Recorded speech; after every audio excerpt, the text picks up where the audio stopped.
Right now, millions of Americans are taking blood pressure medication every single day, faithfully, consistently, without missing a dose. And their numbers are still not where they should be. Their doctors keep adjusting the dose. They keep adding new prescriptions. And yet the blood pressure stays stubbornly elevated, the side effects accumulate, and the underlying problem driving the hypertension continues completely unaddressed. And then there is another group of people, equally large, equally important, who have been told their blood pressure is elevated but not yet high enough to require medication, who have been sent home with a pamphlet and a vague instruction to eat better and exercise more, with no specific guidance on what actually works, how much of it is needed, and why it works the way it does. Today I am going to speak to both of these groups directly. I'm going to share with you 5 specific, evidence-based, research-supported ways to lower high blood pressure without medication, ways that work through real, understood biological mechanisms that have been studied in clinical trials, and that in many cases produce blood pressure reductions as significant as first-line antihypertensive drugs. Stay with me through every word of this video, because the information I am about to share could genuinely change your relationship with your blood pressure, your medication, and your cardiovascular future. My name is William Hart, and I want to start with something that reframes this entire conversation in a way I think is critically important. When most people hear the phrase lowering blood pressure without medication, they imagine a vague collection of lifestyle suggestions that might produce modest, unreliable results after months of effort. Eat less salt. Exercise a bit more. Try to stress less. These suggestions are not wrong, but they are so nonspecific, so lacking in the precise detail that actually motivates change and produces measurable results, that most people hear them, nod politely, and then go home and do nothing differently. What I'm going to share today is different. These are not vague suggestions. These are specific interventions with specific mechanisms, specific dosages, and specific timelines for results, drawn from peer-reviewed research published in major cardiovascular and hypertension journals. When you understand exactly how each of these 5 approaches works inside your body, you will stop thinking of them as lifestyle suggestions and start thinking of them as what they actually are, pharmacological-grade interventions that happen to come without a prescription. The first approach is dietary sodium reduction, but I want to be very specific here, because the generic advice to eat less salt has failed most people not because it is wrong but because nobody ever explained the precise mechanism and the precise target that makes the difference between modest improvement and dramatic results. Here is the mechanism. When you consume excess sodium, your body retains water to maintain the concentration of sodium in your bloodstream. This additional fluid increases the volume of blood circulating through your vessels. More volume in the same space means higher pressure, exactly like inflating a balloon beyond its ideal capacity. Your kidneys are responsible for regulating sodium and fluid balance, and they respond to chronically high sodium intake by gradually recalibrating to a higher set point, meaning your kidneys begin treating an elevated sodium and fluid level as the new normal, making it progressively harder for your body to naturally lower blood pressure. The research on sodium reduction is precise and consistent, reducing sodium intake from the typical American level of approximately 3,400 milligrams per day to 1,500 milligrams per day produces average blood pressure reductions of 5 to 6 millimeters of mercury in people with normal blood pressure and 7 to 8 millimeters in people with hypertension. Those numbers are clinically significant. But here is the critical detail that most people miss. The sodium that matters most is not the salt you add at the table. Approximately 70% of the sodium in the American diet comes from processed and restaurant foods, where it is invisible, unlabeled in terms of its actual impact, and consumed in amounts that most people would find genuinely shocking if they calculated them accurately. Reading nutrition labels for sodium content, not just calorie content, and specifically targeting the elimination of high-sodium processed foods is where the real leverage in dietary sodium reduction lies. The second approach is the DASH eating pattern, and I'm going to explain this with the precision it deserves rather than the vague summary it usually receives. DASH stands for Dietary Approaches to Stop Hypertension, and it is the most extensively studied dietary pattern for blood pressure reduction in existence. Multiple large-scale clinical trials have found that the DASH diet produces blood pressure reductions of 8 to 14 millimeters of mercury, a range that overlaps with the effectiveness of many commonly prescribed blood pressure medications. But most explanations of the DASH diet simply say eat more fruits and vegetables and less saturated fat, which is accurate but completely misses the specific mechanisms that drive its remarkable effectiveness. The DASH diet works primarily through three nutritional mechanisms simultaneously. First, it dramatically increases potassium intake. Potassium directly counteracts the blood pressure-raising effect of sodium by signaling the kidneys to excrete sodium rather than retain it. Second, it increases magnesium intake. Magnesium is essential for the relaxation of smooth muscle cells in blood vessel walls, and magnesium deficiency, which is extraordinarily common in the American diet, is directly associated with higher blood pressure. Third, it increases calcium intake from food sources. Calcium plays a role in regulating the contraction and relaxation of blood vessel walls. The DASH diet is not a vague healthy eating suggestion. It is a specific nutritional intervention that addresses three distinct blood pressure regulating mechanisms simultaneously, and when implemented fully, it produces blood pressure reductions that genuinely rival medication in people with stage 1 hypertension. The third approach is aerobic exercise. And again, I want to be specific in a way that the generic advice to exercise more completely fails to be. The research on aerobic exercise and blood pressure is both extensive and remarkably consistent. Regular aerobic exercise, defined as sustained, rhythmic activity that elevates the heart rate to a moderate level for a sustained period, produces average blood pressure reductions of 4 to 9 millimeters of mercury in people with hypertension. The mechanism operates through several pathways. First, regular aerobic exercise stimulates the production and release of nitric oxide from the cells lining your blood vessels. Over time, regular exercise actually increases the baseline capacity of your endothelium to produce nitric oxide, meaning your blood vessels become structurally more capable of dilating and maintaining lower pressure. Second, aerobic exercise reduces the activity of the sympathetic nervous system, the stress response system that raises blood pressure by constricting blood vessels and increasing heart rate. Regular exercisers have measurably lower resting sympathetic tone than sedentary individuals, which translates directly into lower resting blood pressure.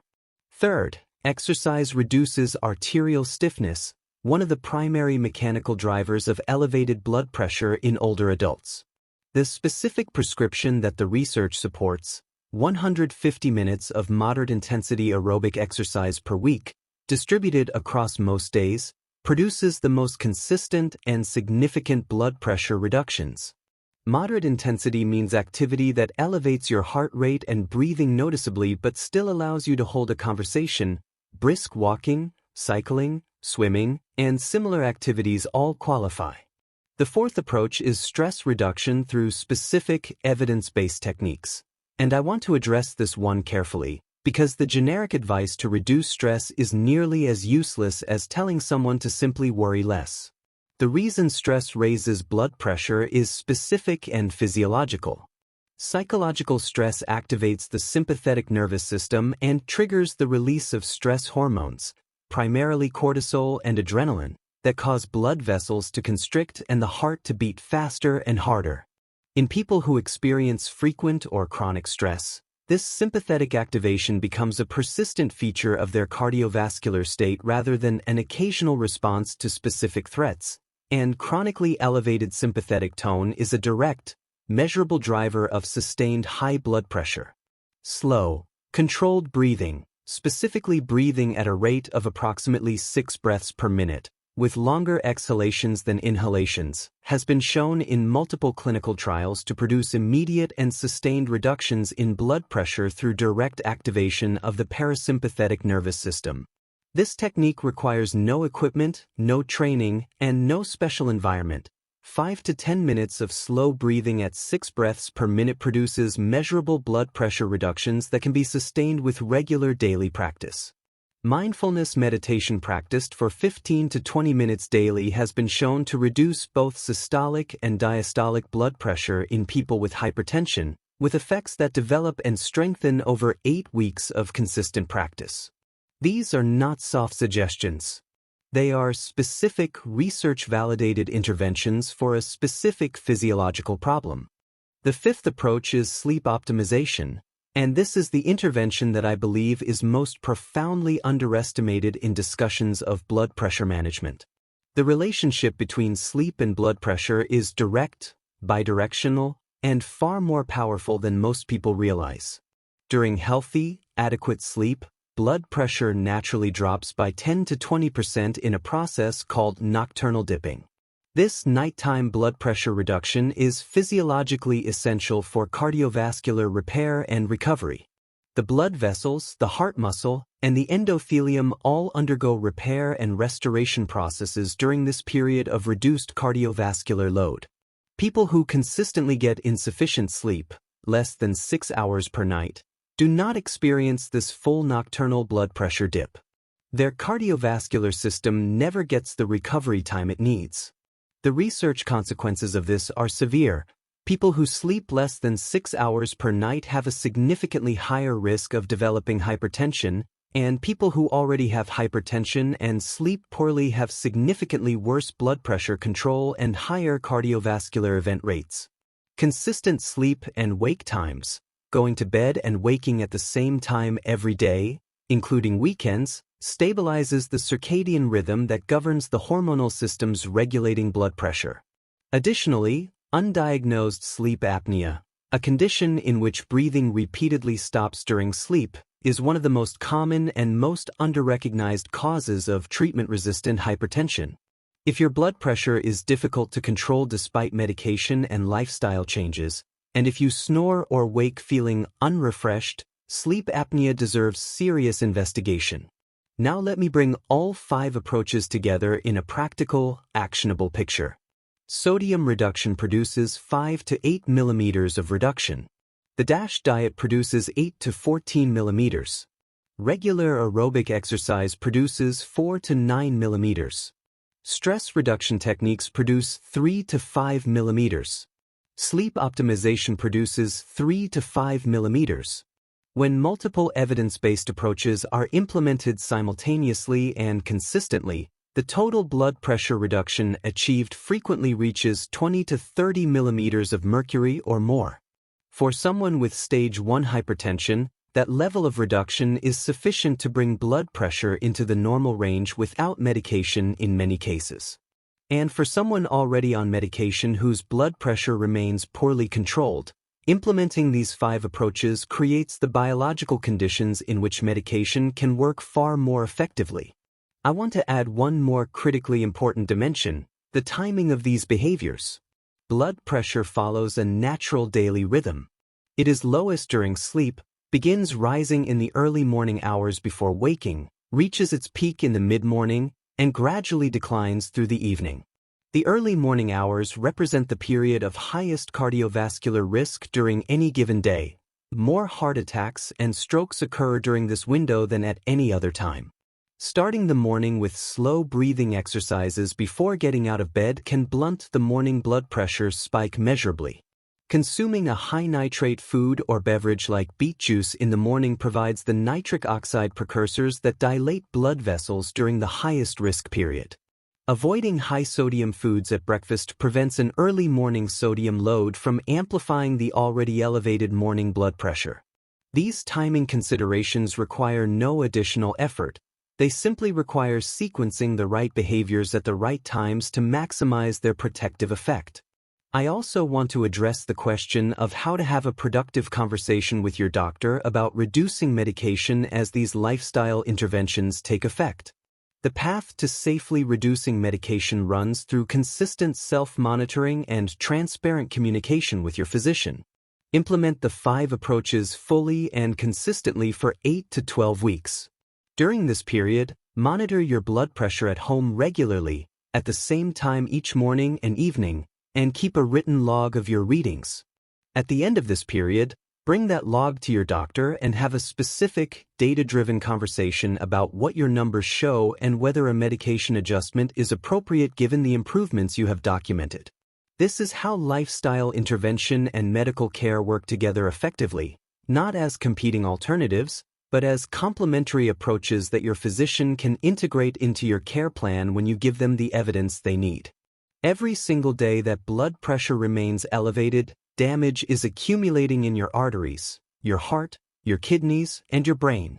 That damage does not wait for you to feel ready to make changes. The 5 approaches I have described today can begin reversing some of that damage within days of consistent implementation. Your endothelium begins recovering. Your blood vessels begin responding more appropriately. Your cardiovascular risk profile begins shifting in the right direction. But only if you start. Only if you treat this information as the urgent call to action it is rather than the optional suggestion it might seem. Your blood pressure is telling you something right now. The question is whether you are ready to listen, and more importantly, whether you are ready to act.